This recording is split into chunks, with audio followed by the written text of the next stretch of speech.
Big window. They're lucky they did get him down.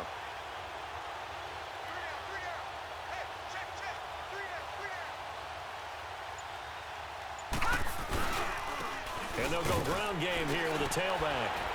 He'll get forward for 3 down to the 16-yard line. They're in a pretty good spot right now with a convincing lead. I think this is where they put on the boxing gloves, start to try and pound them into submission. And the offensive line, they've controlled this game. I don't see why that trend would change now.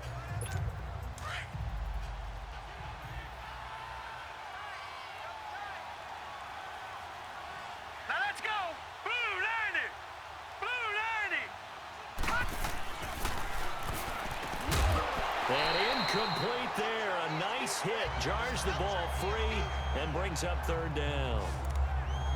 Once you get into the red zone and the safeties have less ground to cover, you'd better be quick with your delivery. Not much space to get a ball in there. And when that field shrinks with those safeties, it's almost like there's a couple extra defenders out there, right? It certainly is. They end up taking up extra space just because there's not enough space for receivers to run through. This will be caught just inside the 10. And now they're inside the 10 as he's brought down at the 9. The completion good for only 6, and that'll bring up 4th.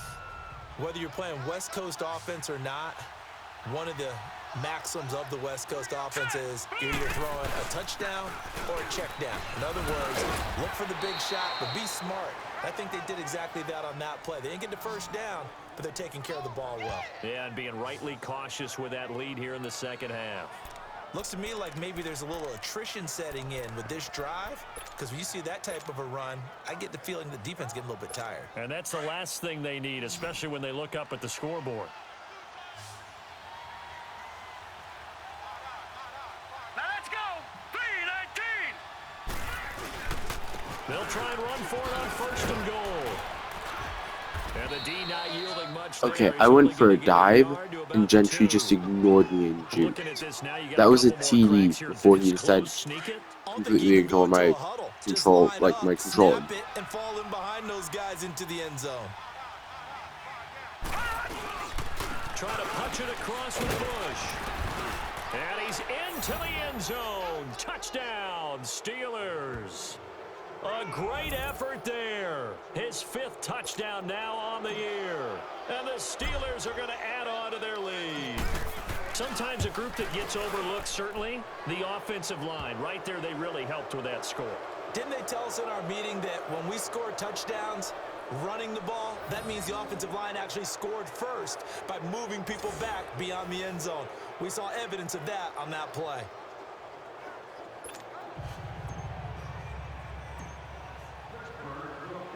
Elliott now to kick this one away. That'll be taken in the end zone. And no run back here. This will be a touchback, and it comes out to the 25-yard line. So here are the Bengals now as they get their first possession of this second half. They trail offense, first time to touch the ball in quarter 3, and we'll see what they can do. And I can't wait to see what they have planned, because some teams script to start a half. Other teams just go, okay, these are the sequence of plays we want to run. These things worked well for us. And sometimes they throw in that big chunk play right away. Shocker. Try and get after them early and try and create a big play to give themselves some momentum. See what they have up their sleeve. All right, here we go. The play action fake. They'll look to throw. And he is going to be taken down. And that should be the final play of this 3rd quarter. A lot of folks starting to make their way to the parking lot. The Bengals on 3rd down. They've only converted once in 4 tries. This is 3rd and 16. Set! Blue 90! Blue 90! And it's going to be incomplete. He was able to catch it there on the right sideline, but out of bounds, says the line judge. And it's going to bring up 4th down. Sometimes it's just not your day. There's another failure right there on 3rd down. 319! As expected, they're going for it to keep the drive alive. Into double coverage, and it's intercepted. He's picked off at his own 47. And this return is going to be halted right around the 28-yard line. Well, this defensive pressure has been constant all game long. The pass rush, the coverage, they've all been excellent, and now they'll tack on an interception here as this one continues to slip just further and further out of hand. Now let's go. And on the ground they go with a running back. And he's going to take it in for a Steeler touchdown. A great play there with touchdown number 8 on the year. And the Steelers capitalize on the short field as they take it in for 6. There's no doubt in my mind. And do you hear that? Do you hear the... It's not scales, right? No. I don't hear scales. Do I actually hear a tune being warbled? I think the fat lady's humming. Yeah, she's doing more than humming. She's belting it out right now. Going. She's full bore. Yeah, this thing is flat out finished. Elliott good on the extra point, and that will extend this big lead. A nice, tidy little drive there, getting the ball in excellent field position, and only one play to score it.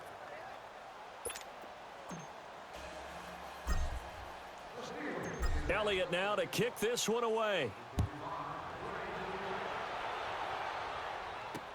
This is taken about 7 yards deep.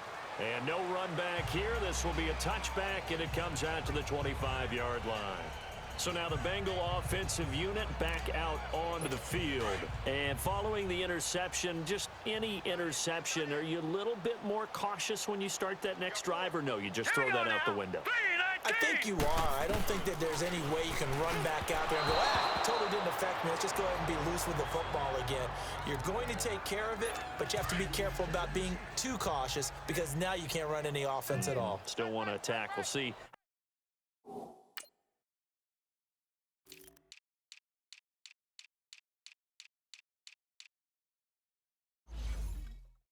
How they attack him here. Hurry up, here we go. Now he'll look to throw here on 2nd and 10. And his throw's going to be incomplete. He misses yet again, and the struggles here, they look pretty uncharacteristic for him. You're certainly right about that. Mechanics are the key right now. Feet, arm, not in sync at all. He ends up throwing that one past his receiver that's open. Now back to throw. And this time he's got the hook up. It's complete. And they're able to get this one whoever that was coming in off the corner hadn't hesitated. Let me quickly replay that because I feel like it's worth showing. Came in off the corner here. Slight hesitation, slow down. Like, see him just kind of slow down and then take him out. No slowdown there, and that's potentially a sack. At the very least, that pass is going in. 1st and 10. They'll look to throw. And he's going to be intercepted a 3rd time. Picked off at the 49. And they will set up shop at their own 46-yard line. This spot in the 4th quarter with that deficit, had to throw the football. Unfortunately, there's the risk of big turnover. And you know you're going to be throwing against nickel, dime, all sorts of exotic defenses, but you have to do it anyway. Ordinarily, you might want to run the football a little bit, try and get them out of it. But as you noted, this time of the game, this point on the clock, had to throw it. So good starting field position for him here as they come up 1st and 10. And they'll go on the ground. And for one of the few times here today, this run's not going to go anywhere. Officially no gain on the play, and it's 2nd down. Well, Brandon, pace comes into play now because they've got the advantage. They've got the football, but they've got to be very careful about what speed they're going to play. You know, my music teacher back in New Paltz, Mrs. Bythema Bagley, used to say, don't go prestissimo when you really want to go largo. And what she meant by that is don't go too fast when you really want to go at a nice, slow, deliberate pace. I am speechless. I am without speech.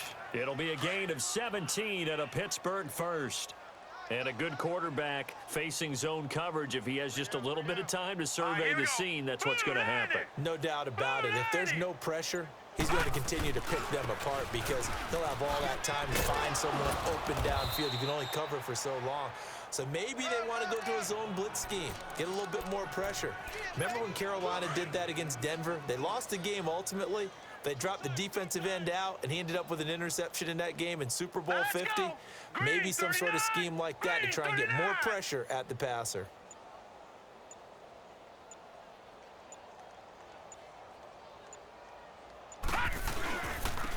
And they'll try the ground game here with the running back. And he's able to get it down to the 25-yard line. Now it appears we have a Steeler here. Well, this has not been a good game in terms of who's been getting injured. We'll take a break.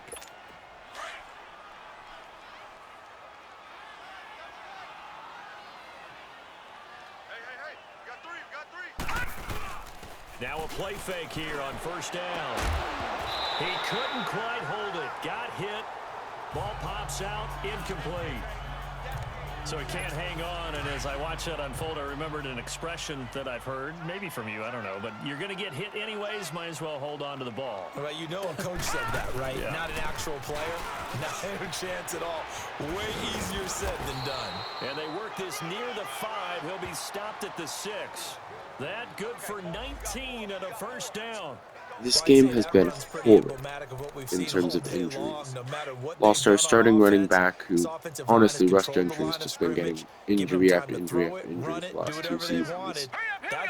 But we also lost Sean McKinney, our number 1 wide receiver, on a seriously not significant game. This has been a cakewalk.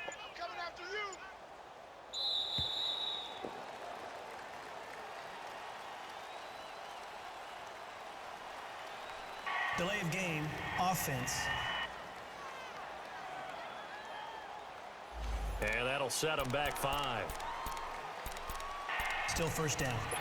The delay of game, a costly one, as they're backed up 5 for first and goal. Hey, boys, got 4 down.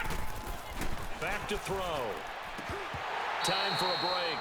And it pops free. The collision there jarred the ball loose and brings up second down. So the Steelers with the football as we get you reset.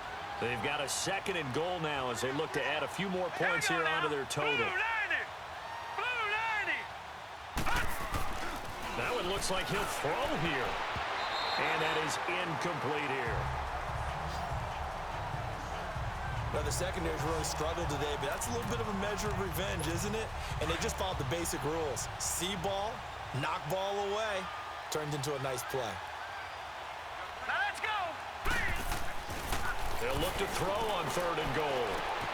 That is caught at the 7-yard line. And it looks like he'll be just a yard shy of the 5 here as he's out at the 6. A 4-yard pickup, not enough. 4th down. Well, the coverage was tight that time. They allowed the pass underneath to him, but they rallied to him pretty fast, too. Converged on him and got him down. That'll bring up 4th down. So it's 3 more points, and that widens this thing out even further here in the 4th. And you know in this league, you can never have enough points, but this widens it out, as you said, and now it's all about ball control, isn't it?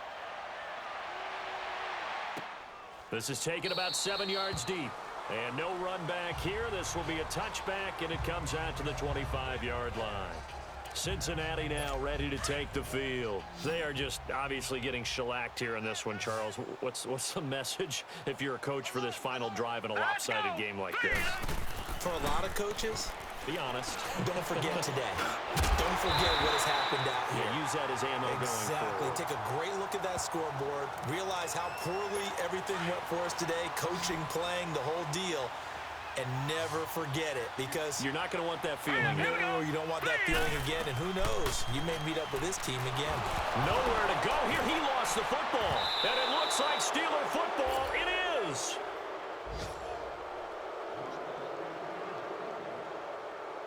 Well, partner, I think it's safe to say they can mark this. That was a very risky Here we are in the play. 4th quarter, and that last play, So, that turnover, epitomizes what happened. I don't know why I couldn't get down. And that's why they're still being shut out. Have Skinner down, because normally when I run that play, And the having Steelers Skinner set to pursue, take the field. or They just take the over D with tackle great field pursuing. position. They've The D got the tackle big doesn't get lead. there in Most time, would say they should be, but and the key word there is should. You never know here. the You pass never goes off know. for a That's couple the exact yards. play that should happen. But this But time, some people it like worked out. We stats. got a You know, fumble. some people like to put more things up on the board, but kneel down is usually the right play here. We'll see what they do in this situation. He's got his man on the crossing route. And he'll get him inside the 15 down to the 14-yard line. A good pickup there. 8 yards on the first down completion. So there on that play, offensively, they ran the crossing route. Defense was in zone coverage. So as a former DB, how tough is it to defend that? It's really difficult because your natural inclination is to chase the receiver and maybe leave your zone. So you have to have discipline in order to talk to your other coverage guys and let him know that that receiver's crossing from your zone to the next zone. He's coming your way. Make sure you have him. And then when the ball is actually thrown, secure the tackle. When they're moving on crossing routes, if you miss a tackle, it usually results in a big play. Back to throw here. And give him another 6. It's caught for a touchdown, and the blowout continues. And for them, this train, it just keeps rolling, doesn't it? Well on their way to yet another victory. Yeah, it's almost a runaway, isn't it? And you just wonder how anyone could stop this. They got full momentum going, full confidence going. But it's not just their own confidence that is leading them. It's the lack of confidence against their opponents now because they see them coming and think, we've got no shot to beat this team. Elliott good with a PAT, and the lead will swell by one more. The drive there only spanning 3 plays, and it ends with the Steelers finding the end zone.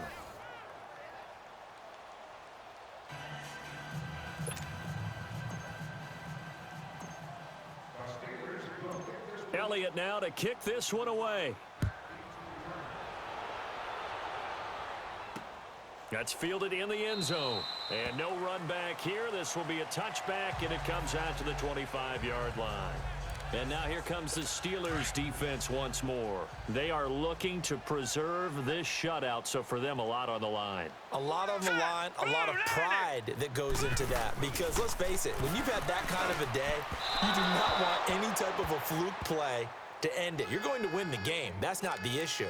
But to have a clean ledger going into the locker room and sitting in film next week, oh, that's satisfying. Makes you feel good. Oh, that's the way to do it. They're looking to cradle that goose egg. They'll set up to throw. And it's a short one here, complete to the tight end. And this one will go to the 28-yard line. Only 3 yards on the catch. It's third down. Well, the strategy was evident there. Get it to your tight end and make it a one-on-one play with a cornerback. Who's usually going to win that one? The tight end, but not there. Not in this situation. How about the corner defeating that logic and making a really nice tackle? And he'll be taken down, but not before they work it across midfield. A pickup of 24 on the third down conversion. Offense for them has been at a premium. You wonder where plays like that have been all game long. They're thinking the exact same thing themselves, but they're also looking forward now because now these plays are really for next week, trying to get some momentum going. And now a throw on first down there, but it's incomplete. The frustration is definitely setting in because they've thrown it to him over and over, unable to come up with a catch thus far. I think he knew he would have his challenges against his secondary. I don't think he saw a goose egg at this point in the game. Another throw on second down, and this one incomplete as well. And incomplete here, so a little razzle-dazzle on that one, but they couldn't hook up, and it's third down. Here we go now. One final shot. They'll look to throw. And this is dropped in incomplete. Well, there's a metaphor for how this one is gone as time has run out on this ball game. So, Charles, are able to complete what so often seems to be elusive, a shutout in the NFL. And maybe what's fitting is they ended the game on the field, that defensive unit on the field. What an exclamation mark. And probably felt like they could go another 60 minutes without anyone putting points on the board against them. That's the confidence you gain throughout when you're pitching a shutout. And they're going to leave the stadium feeling like they're all 10 feet tall. So for Pittsburgh, their strong September has carried over to October as they move to 5-0. And they'll return home next week to take on the Kansas City Chiefs. Meanwhile, for Cincinnati, the loss will move them back to 3-2 on the year. And they'll look to get back in the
Well, looks like I've got my punter of the future, Marshall's Charles Reberg.